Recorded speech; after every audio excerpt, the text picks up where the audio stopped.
रब्बिल आलमीन वस्सलातु वस्सलामु अला रहमतिल लिल आलमीन मुहम्मदिन व अला आलिहि व सहबिहि व मन वालाहु इला यौमिद्दीन। ప్రియ దర్శకులారా,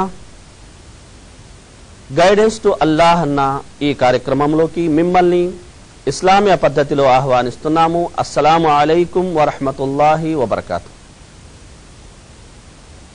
నా పేరు సయ్యద్ అబ్దుల్ సలాం. నేను ప్రసంగించబోయే అంశం అమానతుల పట్ల అప్రమత్తత. అల్లాహ్ సుబ్హానహు వ తఆలా ఖురాన్లో ఈ విధంగా సెలవిస్తున్నాడు, బిస్మిల్లాహిర్ రహ్మానిర్ రహీం, వల్లదీన హుం లిఅమానాతిహిం వఅహ్దిహిం రాఉన్. వారు తమ అమానతుల పట్ల, ఇచ్చిన మాట పట్ల కాపాడుకునే వారై ఉంటారు అని అల్లాహ్ సుబ్హానహు వ తఆలా సెలవిస్తున్నాడు. ఇస్లాం బోధించే నైతిక ప్రమాణాలలో ఉన్నత నైతిక ప్రమాణం అమానత్ అంటే నిజాయితీ, సచ్చీలత.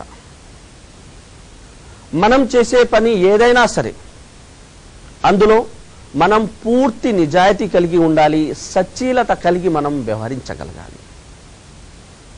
అల్లాహ్ సుబ్హానహు వ తఆలా ఖురాన్లో సెలవిస్తున్న మాట, ఎవరి అమానతులను వారి వరకు మీరు చేరవేయండి అంటున్నాడు.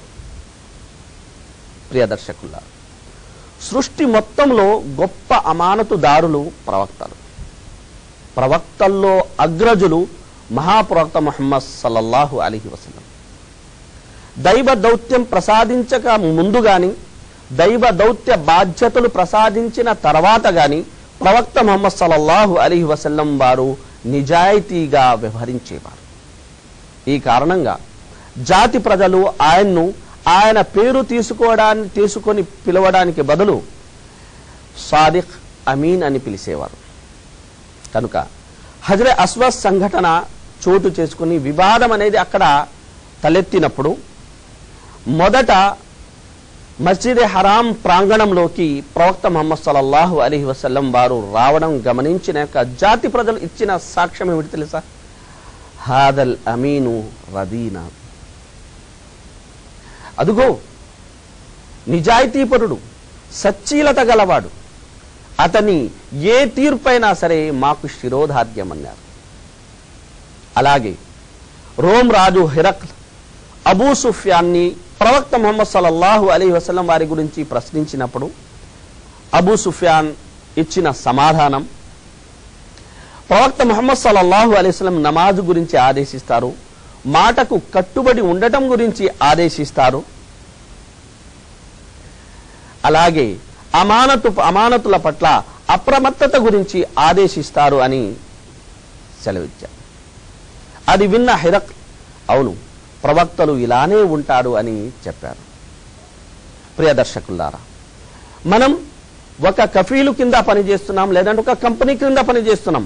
మనం కొన్ని షరతులకు ఆధారపడి ఇక్కడికి వచ్చాం. కనుక అల్ ముస్లిమూన అలా షురూతుహిం అన్నట్టు మనం షరతులకు లోబడి అనేది జీవించాలి.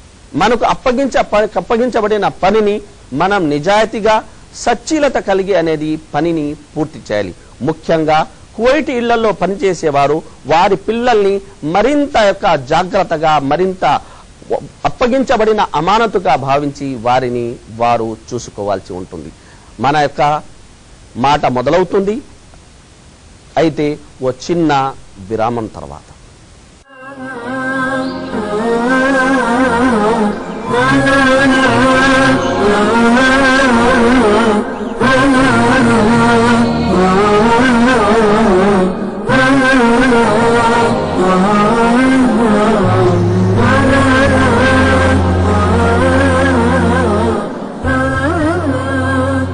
ప్రియ దర్శకులారా, గైడెన్స్ టు అల్లాహ్ అన్న ఈ కార్యక్రమంలోకి మరొక్క మారు మిమ్మల్ని ఆహ్వానిస్తున్నాం. హజరత్ అబూ హురైరా రదియల్లాహు అన్హు గారి కథనం. పూర్వం ఓ వ్యక్తి మరో వ్యక్తిని నేలను అమ్మాడు. కొన్న ఆ వ్యక్తికి భూమిలో ఓ బంగారు బస్తా దొరికింది. అతను ఆగమేఘాల మీద అమ్మిన వ్యక్తి ముంగిట వాలి, అయ్యా ఇది ఈ బంగారపు యొక్క బస్తా మీదే, మీ నుండి నేను కేవలం నేలను మాత్రమే కొన్నాను, వేరే ఏది నేను మీ నుండి ఆశించలేదు అని చెప్పుకొచ్చాడు. అది విన్న అమ్మిన ఆ వ్యక్తి అన్నాడు, లేదు లేదు, నేను భూమిని దాంట్లో ఉన్న సమస్త వస్తువుల సమేతంగా అమ్మేశాను కనుక బంగారం బస్తా నీదే అన్నాడు. అలా వాళ్ళిద్దరూ మరో వ్యక్తి వద్దకు వెళ్ళి ఈ యొక్క సమస్యను తీర్మానించాల్సిందిగా రిక్వెస్ట్ చేసుకున్నారు.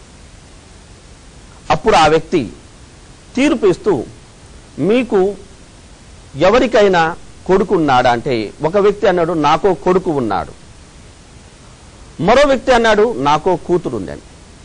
అది విన్న ఆ తీర్పరి, ఇది మరీ మంచిది, మీరు మీ కొడుకుని అతని యొక్క కూతురికిచ్చి వివాహం చేసేయండి, దొరికిన ఈ యొక్క బంగారంతో మీరు కూడా లబ్ధి పొందండి, వారికి కూడా బహుమానంగా ఇవ్వండి అన్న. దీన్ని బట్టి తెలిసేది ఏమిటంటే, మనకు అప్పగించబడిన పనుల పట్ల ఎంత అప్రమత్తంగా మనం ఉండాలి, ఎంత నిజాయితీగా మనం ఉండాలనే విషయం మనకు అర్థమవుతుంది. కనుక మనకు ఒక పని అప్పగించబడింది అంటే వేళకు ఆ పనిని ముగించేయాలి. ఒక సమయం మనకు ఇవ్వబడింది అంటే ఆ వేళకు మనం అక్కడికి చేరుకోవాలి. అలాగే సమయం పూర్తయ్యేంత వరకు మనం పనిని పూర్తి చేయాలి. అలాగే మన అలవాటు ఏదైతే ఉందో దాన్ని మనం ఆరాధనగా చేసుకోవాలి. ప్రవక్త సల్లల్లాహు అలైహి వసల్లం వారు అన్నారు, అల్లాహ్ ప్రసన్నతను కోరుతూ ధర్మ పరిధిలో ఉండి చేసే ప్రతి ఒక్క కార్యం అనేది పుణ్యకార్యమే అవుతుంది. చివరికి మీరు మీ భార్యని ప్రేమతో తినిపించే ఓ ముద్దైనా సరే అన్నారు.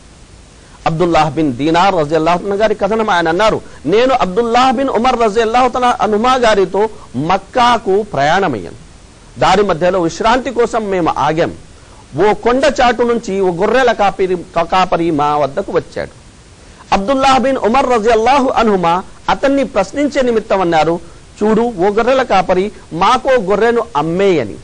అందుకు ఆ గొర్రెల కాపరి అన్నాడు, అయ్యా నేను బానిసను మాత్రమే, యజమానిని కాను.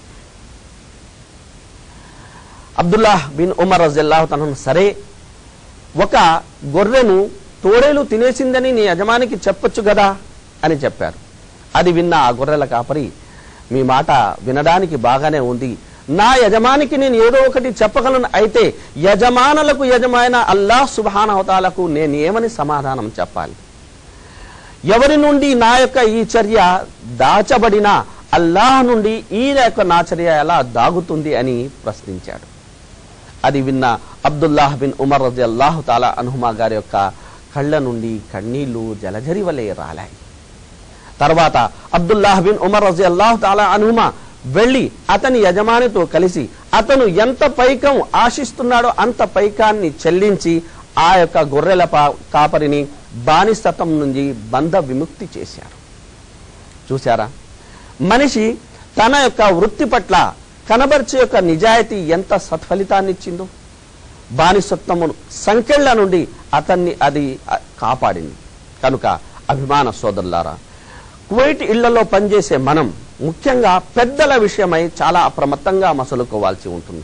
వారు మనల్ని నమ్మి వారి పెద్దల్ని మనకు అప్పగించి వెళ్తారు కనుక మనం వారి సేవ చేయడంలో కేవలం కఫీల్ని సంతోషపరచడమే కాకుండా అల్లాహ్ కూడా సంతోషిస్తాడు అన్న విషయాన్ని మనం గమనించాలి.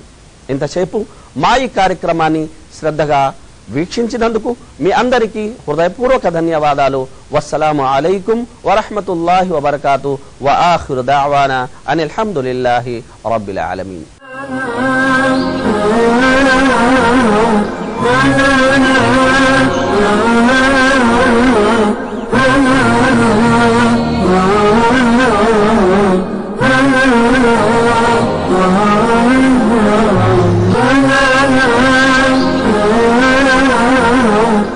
la la la la